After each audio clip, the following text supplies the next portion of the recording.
ही है। 1993 से पहले बीपी का नॉर्मल रेंज 160 to 100 होता था। कॉकरेन डेटाबेस 18 की आप रिपोर्ट देखिए। अब ये क्या हो गया कि उसको कुछ साल के बाद 140 to 90 बताया गया, और इसके बाद यानी कि कुछ और साल के बाद ये 140-19 से घटाकर फिर से उसको 120 से 80 बनाया गया। अब ये करने की वजह ये है कि लोगों को ज्यादा पेशेंट करा दिया जा सके।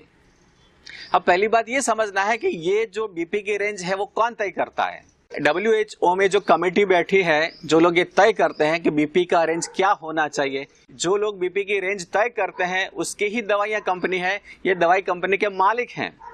तो उसका दिमाग ये चलता है कि दुनिया में दवाई की बिक्री बढ़नी चाहिए, दुनिया में दवाई का मार्केट बढ़ना चाहिए, ये उसकी सोच रहती है।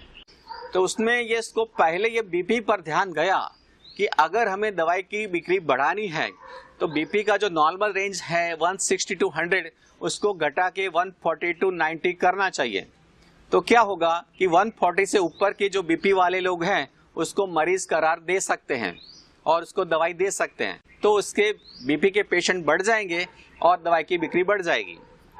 ये हुआ, लेकिन उसको भी इसमें सेटिस्फेक्शन नहीं हुआ, तो उसने बोला कि और कुछ करो अभी।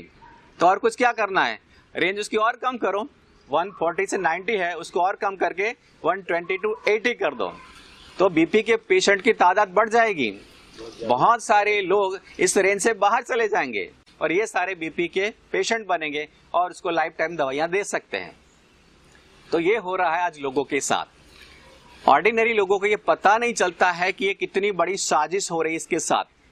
आपको एक बात समझनी है कि आपका बीपी अगर 160 के आसपास है, यानी 160 से अंदर, आप बहुत ही स्वस्थ हैं, बहुत अपने आप को फिट मानिए। आपके अंदर बीपी का कोई भी प्रॉब्लम नहीं है। अगर आपका बीपी 150 या 60, 160 तक जाता है कोई प्रॉब्लम नहीं है। हाँ, लेकिन 160 से प्लस रेगुलर रहता है तो ये कुछ छोटी मोटी प्रॉब्लम हो सकती है। लेकिन प्रॉब्लम क्या है कि जब आप बीपी मपाने जाते हैं, डॉक्टर आपको यही बात बताएगा कि नॉर्मल रेंज है 120 to 80। आपका बीपी 130 भी आया तो भी डॉक्टर आपको अलर्ट करेगा, भाई आपका बीपी थोड़ा ज्यादा है, बॉर्डर लाइन से ज्यादा है। अगर आपका बीपी 150 आ गया तो आप रेड अलर्ट में बताएगा, डॉक्टर आपको बता, अरे भाई साहब बीपी आपका 150 है। इससे ऊपर बीपी वालों की बहुत गहरी जांच कराएंगे डॉक्टर। एक्चुअल में ऐसी कोई जरूरत नहीं है। चलो डॉक्टर आपको कुछ भी बोलते हैं, लेकिन आपको ये क्लैरिटी रखनी है कि 160 तक आपका बीपी है तो आप पूरी तरह से फिट हैं, कोई प्रॉब्लम नहीं है।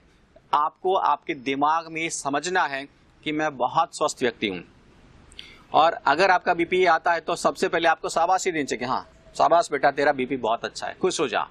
अब आपको इसमें पता नहीं है 160 से 120 तक का बीपी का रेंज घटाया गया, इसमें लाखों की नहीं करोड़ों की संख्या में बीपी के पेशेंट नए बन गए। अब ये लोग सारे दवाइयां लेने ही वाले हैं, क्योंकि उसने खुद ने मान लिया कि मैं बीपी का पेशेंट हूं, वो दवाई लेने ही वाले हैं।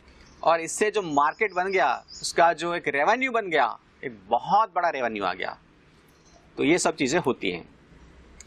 अब ये रेंज के बारे में आपको पता चला तो क्लैरिटी हो गई कि इसमें कोई टेंशन वाली बात नहीं होनी चाहिए। ठीक है, दिमाग को प्रॉब्लम से फ्री रखिए।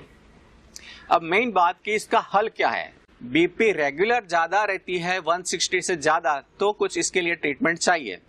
ट्रीटमेंट के बारे में भी मैं आपको बताऊंगा। लेकिन एक बड़ी प्रॉब्लम यह है कि बीपी जब आप मपाने जाते हैं कहीं हॉस्पिटल में या कोई डॉक्टर के पास, तभी एक बड़ी प्रॉब्लम होती है। वहां पे उसका माइंड है एकदम नेगेटिव रहता है, एकदम घबराहट में रहता है, इससे बीपी ज्यादा ही आने वाला है। हॉस्पिटल के अंदर व्यक्ति का बीपी थोड़ा सा ज्यादा आएगा और उस टाइम डॉक्टर उसको बोलेगा कि देखो आपका बीपी ज्यादा है। आपका बीपी ज्यादा आया तो एक्चुअल में बीपी ज्यादा नहीं है, एक्चुअल में बीपी आपका नॉर्मल ही है, लेकिन सिचुएशन की वजह से या फीलिंग की वजह से आपका बीपी ज्यादा दिख रहा है। तो इस वजह से दिख रहा है। इसके लिए आपको यह करना चाहिए कि आपको बीपी मपाने के लिए कभी बड़े हॉस्पिटल में या बड़े डॉक्टर के पास जाना ही नहीं चाहिए। उसमें क्या होता है कि जितना बड़ा हॉस्पिटल और जितना बड़ा डॉक्टर, इतना बीपी ज्यादा आएगा। आपको अगर डाउट है कि मेरा बीपी मुझे चेक करना है, कोई डाउटफुल है, तो जब भी आप बहुत खुश हैं, बहुत पॉजिटिव हैं, उस टाइम बीपी मापिए। जब आप फैमिली के साथ बैठे हैं, बस ऐसे टीवी देख रहे हैं, कोई कॉमेडी शो देख रहे हैं, या आप कहीं बाहर घूमने के लिए बहुत एंजॉय माइंड में है, उस टाइम बीपी मापिए, चेक कीजिए, और उस टाइम जो बीपी आएगा ये आपका सही बीपी होगा। अगर आपको रियल में बीपी है, यानी 170 से ज्यादा 180 बीपी नॉर्मल रहती है, तो आपको कुछ इलाज की जरूरत है। तो क्या इलाज करवाना चाहिए? तो सबसे पहले आपको ये समझना है कि कौन सी चीजें आपका बीपी बढ़ाती हैं, वो चीजें आपको छोड़नी है, इससे भी आपका बीपी थोड़ा कम हो जाएगा। तो ऐसी दो चीजें हैं, दो खतरनाक चीजें हैं जो बीपी बढ़ाती हैं, वो है रिफाइंड ऑयल और दूसरी चीज है व्हाइट सॉल्ट।